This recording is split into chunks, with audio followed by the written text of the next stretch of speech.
Slide 29 पे given below is a set of information about some fruits and seeds की बात करते हैं। कुछ इंफॉर्मेशन आपको यहाँ पर दे रखी है, सो इसी इंफॉर्मेशन के बेसिस पे हमें क्वेश्चन का आंसर करना है। How many embryo sacs will be present in each ovule of S before maturation and how many eggs will be present in each embryo sac when the embryo sac is developed from a single megaspore. ठीक है, S के बारे में यहाँ पूछा गया है। यहाँ पर ऐसे ovary matures into a fruit after fertilisation, fertilisation के बाद में ओवरी जो है वो फ्रूट में मैच्योर हो गई है। तो यहाँ पर चलिए हम देख लेते हैं एक बार। one embryo sac is present in each ovule। देखो जनरली क्या होता है, एक ओव्यूल में एक एम्ब्रियो सैक डेवलप होता है and one egg is present in each embryo sac when the embryo sac is developed from a single megaspore. जब एक मेगास्पोर, देखो 4 बनते हैं, 4 में से 3 जो हैं वो क्या हो जाते हैं, डीजनरेट हो जाते हैं।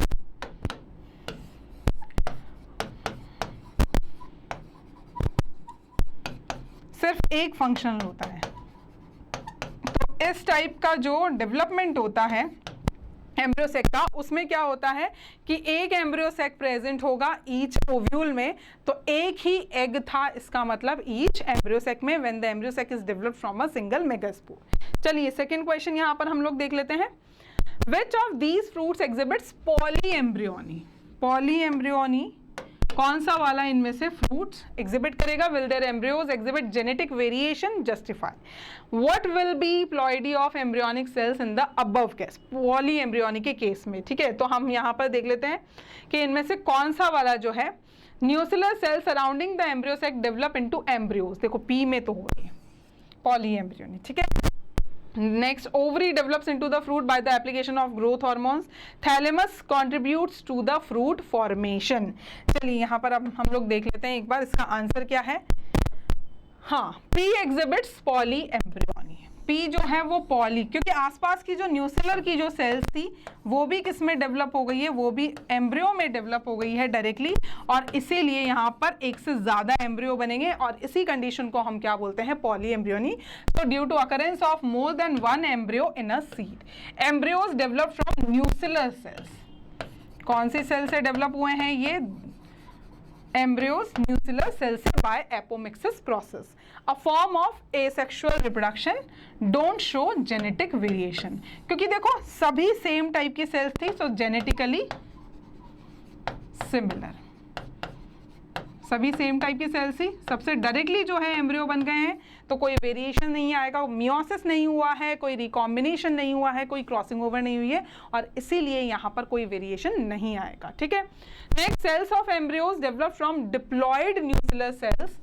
अब ये न्यूक्लियस की सेल्स जो होती हैं वो कैसी होती हैं, डिप्लॉयड होती हैं, तो डायरेक्टली इनसे एम्ब्रियो बनेगा वो भी डिप्लॉयड होगा, और सभी न्यूक्लियस की सेल्स एक जैसी हैं, तो यहाँ पर कोई जेनेटिक वेरिएशन नहीं आएगा। नेक्स्ट आ जाते हैं थर्ड क्वेश्चन पे। Which of these fruits can be considered as parthenocarpic, जो विदाउट फर्टिलाइजेशन डेवलप होता है ओवरी से, that is parthenocarpic. Give a reason.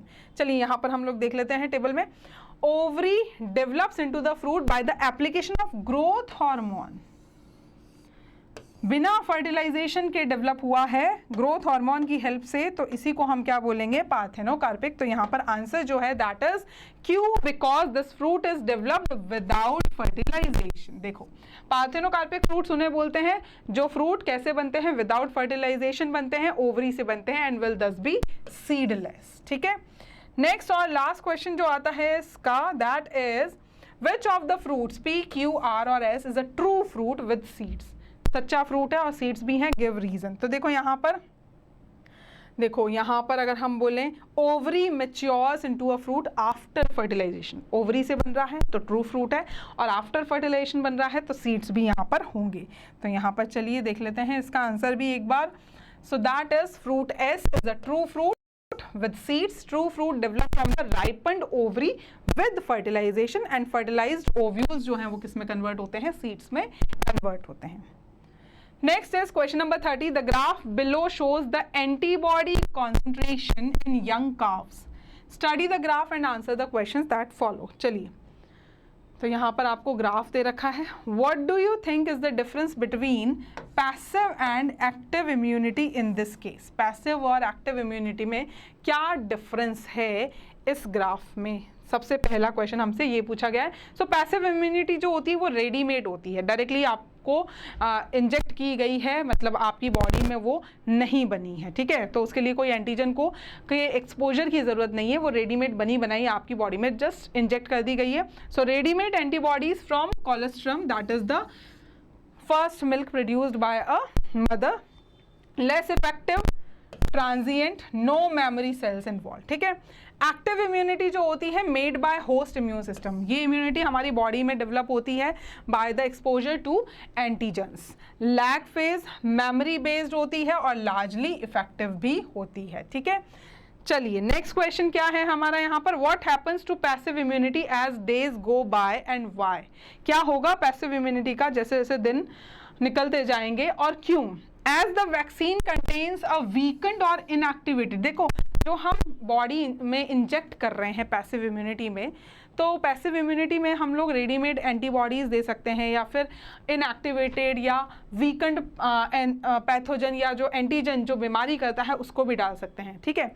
तो इस केस में क्या होगा, ये हार्मलेस होता है वैसे तो, but still recognized by the immune system. तो इम्यून सिस्टम इस भाई पैथोजन की एंट्री तो हुई है, अब उसको ये तो पता है नहीं कि भाई वीक करके डाला है, इनएक्टिव करके डाला है, उसके लिए तो पैथोजन है, तो वो तो वैसे ही एक्ट करेगा जैसे कि एक्टिव पैथोजन एंटर करता तब वो करता, ठीक है।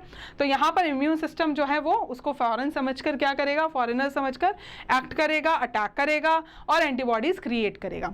दिस द इम्यून सिस्टम, तो यहाँ पर एक्टिव इम्यूनिटी की, the immune system responds by activating lymphocytes which produce specific antibodies to fight the pathogen.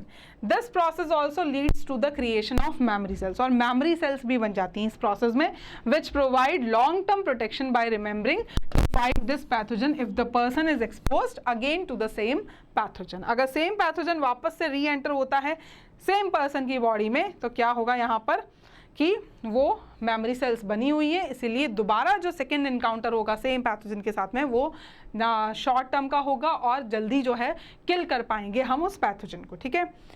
Next is,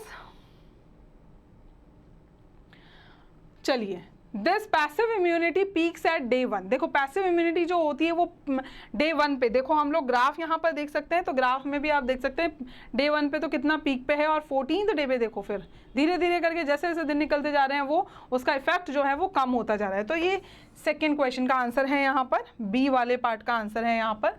this passive immunity peaks at day 1 and declines as the calf and as as the antibodies are used up to develop immunity, क्योंकि धीरे धीरे antibodies का use कर रही है काफ, ठीक है। तो इसके लिए वो क्या होता जाएगा, कम होता जाएगा, डिक्लाइन होता जाएगा और कोई मेमोरी सेल्स भी यहाँ पर नहीं बनेगी। नेक्स्ट लास्ट क्वेश्चन है यहाँ पर इस क्वेश्चन का, What kind of immunity will be observed when a vaccine is administered to the calf and why? जब वैक्सीन आपने दिया काफ को तो किस टाइप की इम्यूनिटी आपको देखने को मिलेगी? So that is active immunity and it takes time to give its full effective response, ठीक है। एक्टिव इम्यूनिटी आपको देखने को मिलेगी क्योंकि वैक्सीन आप डाल रहे हैं और वैक्सीन में क्या होता है, इनएक्टिवेटेड या वीकेंड पैथोजन होता है जिससे कि बॉडी खुद ही एंटीबॉडीज प्रोड्यूस करती हैं। सो एक्टिव इम्यूनिटी देगी और वो टाइम लगाती है इफेक्टिव रिस्पॉन्स देने में। So this is the answer to the D part. Next is question number 31। A part is construct a complete transcription unit with promoter and terminator on the basis of the hypothetical template strand given below। आपको यहाँ template strand दिया है, अब आपको एक complete transcription unit बनानी है with promoter, terminator सबके साथ में। How is transcription a more complex process in eukaryotic cells? Explain the additional processes that a precursor mRNA has to undergo in these organisms। ठीक है, चलिए next आते हैं हम लोग तो यहाँ पर, और दूसरा पार्ट ये है explain the process of amino acylation of tRNA, mention its role in translation। B is how do ribosomes in the cells act as factories for protein synthesis।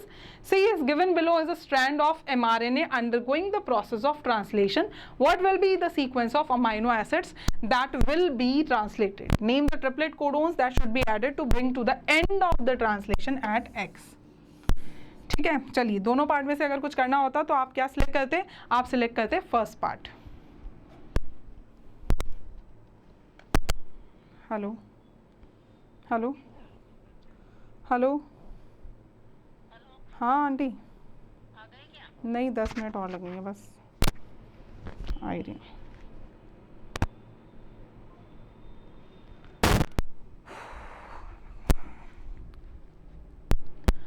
चलिए देख लेते हैं। तो ये है हमारी ट्रांसक्रिप्शन यूनिट जो हमें बनानी है। देखो, हमें जो टैबलेट स्ट्रैंड दिया गया था वो हमें यहाँ रखना है, और हमेशा याद रखना नया स्ट्रैंड जो बनेगा, नया स्ट्रैंड जो बनेगा वो हमेशा उसकी डायरेक्शन क्या होगी, 5' to 3'। ये याद रखे ही आपको कोई भी ट्रांसक्रिप्शन यूनिट बनानी है। यहाँ पर हम लगाएंगे प्रमोटर, यहाँ लगाएंगे हम टर्मिनेटर, और जो हमारा टैम्पलेट स्ट्रैंड है उसकी पोलैरिटी क्या होगी, 3' to 5'। क्लियर है? चलिए बी वाले की बात करते हैं। ट्रांसक्रिप्शन जो होता है उसमें 3 टाइप के पॉलीमरेजेस होते हैं। भाई कॉम्प्लेक्सिटी पूछी गई है यूकैरियोटिक ट्रांसक्रिप्शन की, तो वहाँ पर 3 टाइप के पॉलीमरेजेस होते हैं, और वो डिपेंड करेगा कि किस टाइप के जीन को ट्रांसक्राइब किया जा रहा है। तो यहाँ पर अलग अलग जो है जीन के लिए अलग अलग RNA पॉलीमरेजेस हैं। सेकेंड जो है वो ट्रांसक्राइब करेगा प्रोटीन कोडिंग जीन्स को, RNA पॉलीमरेज 1 जो है वो ट्रांसक्राइब करेगा rRNA जीन्स को, जबकि थर्ड वाला जो है वो rRNA, tRNA और snRNA को ट्रांसक्राइब करेगा। प्राइमरी ट्रांसक्रिप्ट्स में अब जो हमारा जो हम बोल सकते हैं प्रिकर्सर mRNA जो बनता है, उसमें बहुत सारे जो है नॉन कोडिंग सीक्वेंसेस होते हैं, इंट्रॉन्स होता है, हमें कैप लगानी होती है, हमें टेल लगानी होती है, ठीक है। तो वहाँ पर कैपिंग, टेलिंग और स्प्लाइसिंग 3 प्रोसेस करने होते हैं, और इसीलिए यूकैरियोटिक ट्रांसक्रिप्शन जो है वो थोड़ा कॉम्प्लेक्स हो जाता है as compare to prokaryotic transcription, ठीक है। तो इंट्रॉन्स का जो रिमूवल है, जो इंट्रॉन्स हमारे नॉन कोडिंग सीक्वेंसेस होते हैं उनको हटाना होता है और एक्सॉन्स को ज्वाइन करना होता है, दिस इज स्प्लाइसिंग, ठीक है। और कैपिंग और टेलिंग में, कैप में हम क्या लगाते हैं, मिथाइल ग्वानोसिन ट्राइफॉस्फेट की एक कैप लगाते हैं एट द 5' एंड, ठीक है। और टेलिंग में हम क्या करते हैं, पॉलीएडिनाइलेट रेजिड्यूज की एक टेल लगाते हैं एट 3' एंड, ठीक है। ये सब एडिशनल प्रोसेस हैं जो यूकैरियोटिक ट्रांसक्रिप्शन में होते हैं, प्रोकैरियोटिक ट्रांसक्रिप्शन में ऐसे कोई प्रोसेसेस नहीं होते हैं। Next is amino acylation. देखो अमीनो एसाइलेशन मतलब यहाँ पर अमाइनो एसिड्स को हम क्या कर रहे हैं, एक्टिवेट कर रहे हैं bye binding with its amino acyl tRNA synthetase, ठीक है। इसके साथ में बाइंड करके हम क्या कर रहे हैं, एक्टिवेट कर रहे हैं in the presence of ATP, क्योंकि एक्टिवेट करना है तो एनर्जी तो चाहिए, और एनर्जी कहाँ से आएगी, ATP से आएगी। If 2 charge tRNAs come close during translation process, the formation of peptide bond become between them is energetically favourable. और जैसे ही 2 चार्ज जो है tRNA पास पास आएंगे, tRNAs के ऊपर क्या बैठे हुए हैं, अमाइनो एसिड्स बैठे हुए हैं, तो जब ऐसे 2 चार्ज tRNAs आएंगे, यहाँ अमाइनो एसिड है, तो वो क्या करेंगे, चार्ज होने चाहिए, लेकिन अमीनो एसाइलेशन का प्रोसेस जो है उनमें हो चुका है, तब फिर उनके बीच में क्या होगा, पेप्टाइड बॉन्ड का फॉर्मेशन होगा। चलिए next is the cellular factory responsible for synthesising proteins is the ribosome. देखो राइबोसोम्स को प्रोटीन फैक्ट्रीज भी बोला जाता है, सेल वाली हमने यूनिट में ये पढ़ा है। इनएक्टिव स्टेट में ये 2 सब यूनिट में अलग अलग मिलता है सेल में, लार्ज सब यूनिट अलग होगी, स्मॉल सब यूनिट होगी। जब स्मॉल सब यूनिट एनकाउंटर करती है, mRNA से जुड़ती है, ये आपका mRNA है, और इस पे आकर आपकी स्मॉल सब यूनिट जब जुड़ेगी तब ट्रांसलेशन का प्रोसेस जो है वो स्टार्ट होता है। हमेशा याद रखना, पहले स्मॉलर सब यूनिट आएगी। 2 साइड्स होती हैं लार्जर सब यूनिट में, लार्जर सब यूनिट यहाँ ऐसे जुड़ती है, और इसमें 2 साइड्स होती हैं, एक तो होती है A साइड और एक होती है P साइड। P साइड पे जो है क्या बनता है, यहाँ A साइड से तो अमाइनो एसिड जो tRNA पे बैठकर आ रहा है वो एंटर करता है, और P साइड पर पेप्टाइड बॉन्ड का फॉर्मेशन होता है। Ribosome also act as catalyst, catalyst की तरह भी काम करता है। कौन सा वाला RNA, हम बोल सकते हैं 23S rRNA in bacteria is the enzyme ribozyme for the formation of peptide bonds. चलिए next, arginine, threonine, histidine, leucine, proline, glycine, proline, leucine, serine, ये यहाँ पर सीक्वेंस है। देखो सीक्वेंस आपसे पूछा गया था क्वेश्चन में, हम देख लेते हैं एक बार। देखो यहाँ पर आपसे सीक्वेंस पूछा था इन सभी कोड्स का, ठीक है। वैसे तो जनरली ये पूछा जाता नहीं है, बट फिर भी आप याद कर लें तो ज़्यादा बेटर रहेगा। तो यहाँ पर आर्जिनिन, थ्रियोनिन, देखो यहाँ पर जो है अब सीक्वेंस क्या रहेगा, तो सीक्वेंस सबसे पहले जो है मिथ्योनिन आता है, जो कि हमारा स्टार्ट कोडोन है, और उसके बाद में स्टॉप कोडोन जो है नॉनसेंस कोडॉन वो 3 होते हैं हमारे, यूजीए, यूएजी और यूएए। तो यहाँ पर आकर क्या हो जाएगा। So our next question is, some plant and animal pathogens serve as one of the tools of recombinant DNA, that is our DNA technology। ठीक है, कुछ प्लांट और एनिमल पैथोजेंस हैं जो टूल्स की तरह काम करते हैं रिकॉम्बिनेंट डीएनए टेक्नोलॉजी में। Name one animal and one plant pathogen का हमें नाम बताना है and discuss the pathogenic nature of both. State how they serve as a tool in R DNA technology, और वो कैसे हेल्प करते हैं एज अ टूल वो भी बताना है। तो देखो प्लांट की अगर हम बात करते हैं तो प्लांट में एग्रोबैक्टीरियम ट्यूमेफेशियंस जो है बैक्टीरिया, वो जो है हमारा एक पैथोजन है, बैक्टीरिया है, और उसको हम एज अ वेक्टर यूज़ कर सकते हैं। दूसरा आता है एनिमल्स की बात करें तो एनिमल्स में रेट्रोवायरस जो है वो यहाँ पर एज अ टूल की तरह काम कर सकते हैं in R DNA technology.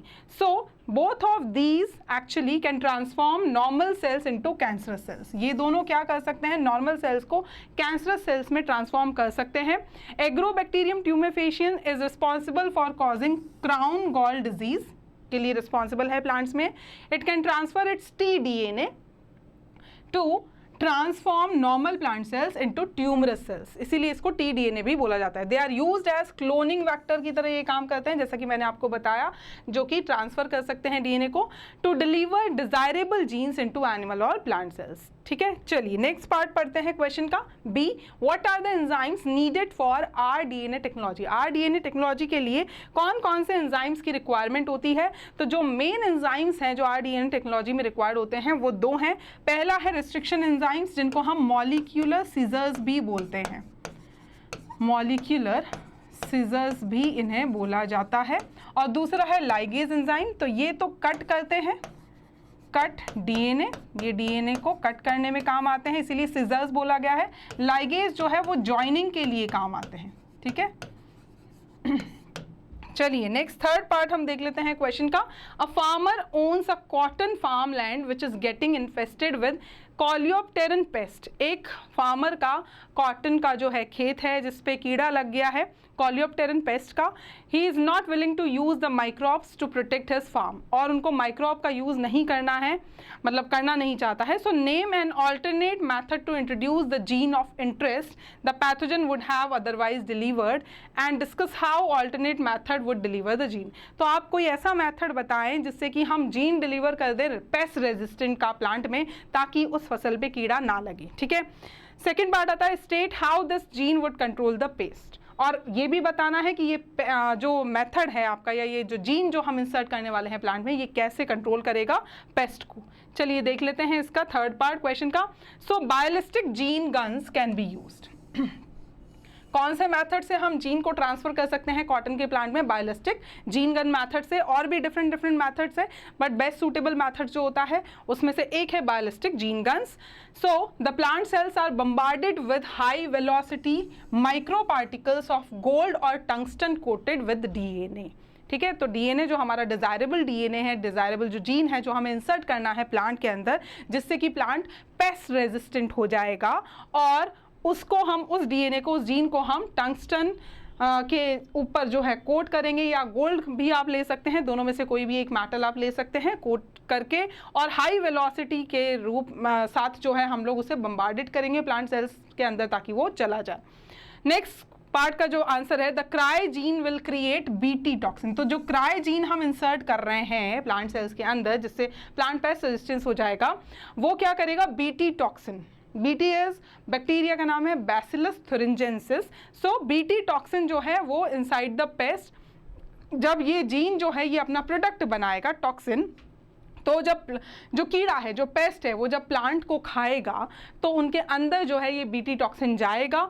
So inside the pest which will get activated in the alkaline gut of the pest, और उनके एल्केलाइन गट में जाकर, मतलब गट जहाँ पर एल्केलाइन पीएच है वहाँ जाकर ये एक्टिवेट हो जाएगा ये toxin, and cause the gut epithelial lining to disintegrate, और उनके गट की एपिथेलियल लाइन को ये क्या कर देगा, डिसइंटीग्रेट कर देगा, जिससे कि पेस्ट जो है, कीड़ा जो है वो मर जाएगा। और इस तरीके से हम जो है अपने प्लांट को सेव कर सकते हैं, बचा सकते हैं पेस्ट से। ठीक है, चलिए नेक्स्ट और वाले ऑप्शन में जो क्वेश्चन है 32 नंबर के क्वेश्चन में, that is BAMH1 is a restriction enzyme which recognises the sequence. ठीक है, ये सीक्वेंस ये रिकॉग्नाइज करता है और यहाँ कट लगाता है। The restriction activity of this enzyme is between G and G, और इस एंजाइम की जो रिस्ट्रिक्शन एक्टिविटी है, मतलब कट लगाने की जो एक्टिविटी है, वो कौन से बेसिस के बीच में होती है? G और G के बीच में। अब 3 क्वेश्चन है। कंस्ट्रक्ट द पैलिंड्रोम, यहाँ पर हमें सीक्वेंस बनाना है इस सीक्वेंस का। सेकेंड है draw a label diagram to show the formation of recombinant DNA rDNA using BAM-H1। Third PBr322 जो कि एक प्लाज्मिड है, that has a restriction site for this enzyme at the tetracycline resistant gene. If BAM-H1 were to be used, how will it impact the response of the transformant with rDNA to antibiotics, ampicillin and tetracycline justified? चलिए देख लेते हैं यहाँ पर। सबसे पहले तो इसका पैलिंड्रोम जो हम बनाएंगे, तो पैलिंड्रोम जो होता है वो ऐसा होता है कि जिसको सेम हम 5' to 3' से जब रीड करेंगे, पोलैरिटी जब सेम रख के और रीड करते हैं तो वो सेम सीक्वेंस रीड होना चाहिए। जैसे फॉर एग्जांपल यहाँ पर 5' to 3' क्या सीक्वेंस है? GGATCC। तो यहाँ पर जब हम इस इधर से पढ़ेंगे 5' to 3', सेम पोलैरिटी है, देखो 5' to 3', 5' to 3', तो सेम सीक्वेंस रीड हो रहा है GGATCC। So this is the palindromic sequence for this one. ठीक है। सेकेंड ड्रॉ और लेबल हमें करना है, तो यहाँ पर देखो आप कट लगाएगा, जो BAM-H1 जो कट लगाएगा, तो यहाँ पर G और G के बीच में वो कट लगा रहा है, तो यहाँ पर G और G के बीच में कट लगाएगा। देखो कट लगा चुका है। ठीक है, इस तरीके से यहाँ पर कट लगेगा। थर्ड है if ampicillin is added the bacteria will show resistance as the gene is intact and will survive। ठीक है, तो BAM-H1 जो है वो जिस एंटीबायोटिक रेजिस्टेंस साइट में कट लगाता है, दैट इज टेट्रासाइक्लिन, आपके क्वेश्चन में दिया हुआ है। ठीक है, restriction site for this enzyme at the tetracycline resistance gene. ठीक है, तो जब हम इसको एम्पिसिलिन जो है जब ऐड करेंगे तो बैक्टीरिया जो है वो रेजिस्टेंस शो करेगा, क्योंकि एम्पिसिलिन वाले जीन को कुछ नहीं हुआ है, वो इंटैक्ट है और सर्वाइव कर जाएगा। इफ टेट्रासाइक्लिन जब ऐड करेंगे तो बैक्टीरिया मर जाएगा। क्यों? क्योंकि हमने जो कट लगाया है, इंसर्ट किया है जीन, तो वो कट कहाँ लगा है? टेट्रासाइक्लिन रेजिस्टेंट जीन की साइट पे कट लगा है। इससे टेट्रासाइक्लिन का इफेक्ट जो है, रेजिस्टेंट पावर जो है वो खत्म हो जाएगा। तो बैक्टीरिया जो है will die as it will show insertional inactivation, क्योंकि जब हमने अपना फॉरेन DNA जो है वो टेट्रासाइक्लिन रेजिस्टेंट साइट पर ही इंसर्ट किया है, जिससे टेट्रासाइक्लिन जो है वो इनएक्टिवेट हो गया है। ठीक है, तो owing to insertion of the gene of interest in the tetracycline region of selectable marker. चलिए, तो यहाँ पर एफ एम्पिसिलिन, यही क्वेश्चन का आंसर यहाँ पर दे रखा है कि भाई एम्पिसिलिन अगर हम ऐड करेंगे तो एम्पिसिलिन की साइट को कुछ नहीं हुआ था, वो इंटैक्ट है, एज इट इज़ है, तो बैक्टीरिया सर्वाइव कर जाएगा, क्योंकि उसके पास अभी भी एम्पिसिलिन के लिए रेजिस्टेंस पावर है।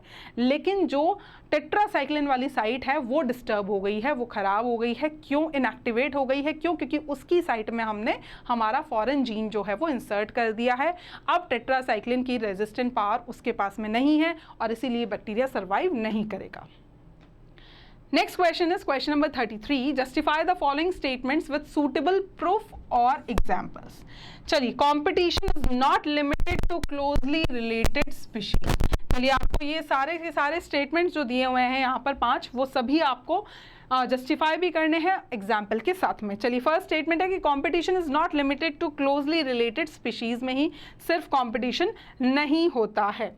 तो यहाँ देख लेते हैं, टोटली अनरिलेटेड स्पीशीज भी कॉम्पीट कर सकती हैं सेम रिसोर्स के लिए, ये एनसीईआरटी की लाइन दी हुई है। फॉर इंस्टेंस, कुछ शैलो साउथ अमेरिकन लेक्स में अगर हम देखें तो वहाँ जो विजिटिंग फ्लेमिंगोज होती हैं बाहर से आने वाली, और जो वहाँ रहने वाली फिशेज हैं, वो कॉम्पीट करती है for their common food the zoo plankton in the lake. ठीक है, नेक्स्ट क्वेश्चन था हमारा, competition is not always dependent on resources being limiting। competition तब हमेशा तब नहीं होगा कि भाई जब resources limited हो गए हैं, ज़रूरी ऐसा बिल्कुल भी नहीं है। so resources need not be limiting for competition to occur, ये भी एनसीईआरटी में दिया हुआ है, एज इट इज़ लाइन है। इन इंटरफेरेंस कॉम्पिटिशन की अगर हम बात करें तो वहाँ पर एक स्पीशीज़ की जो फीडिंग एफिशिएंसी है वो कम हो जाएगी, दूसरी जो इंटरफेयरिंग या इनहिबिटरी जो स्पीशीज प्रेजेंट है उसकी प्रेजेंस में। मतलब एक सुपीरियर है और एक बेचारी थोड़ी सी रेसेसिव स्पीशीज है, और इसीलिए या इंफीरियर स्पीशीज है, तो जो सुपीरियर वाली स्पीशीज है उसकी प्रेजेंस में जो इंफीरियर वाली स्पीशीज है उसकी एफिशिएंसी जो है, या हम बोल सकते हैं उसकी फीडिंग एफिशिएंसी जो है वो कम हो जाएगी। तो यहाँ पर भी कॉम्पिटिशन है, बस ये किस टाइप का कॉम्पिटिशन है? इंटरफेरेंस कॉम्पिटिशन हम इसे बोलते हैं। Due to the interfering and inhibitory presence of the other species even if resources are abundant. और इस कंडीशन में, इस टाइप की कॉम्पिटिशन में रिसोर्सेज अबंडेंट हैं, वो लिमिटेड नहीं हुए हैं, बट स्टिल स्पीशीज कॉम्पीट कर रही है क्योंकि एक थोड़ी डोमिनेटिंग है, दूसरी बेचारी थोड़ी सी रेसेसिव है। नेक्स्ट यहाँ पर हम थर्ड देख लेते हैं, competitive exclusion occurs in nature. बिल्कुल कॉम्पिटिटिव एक्सक्लूजन नेचर में होता है और उसका बहुत अच्छा एग्जाम्पल एनसीईआरटी में दिया है।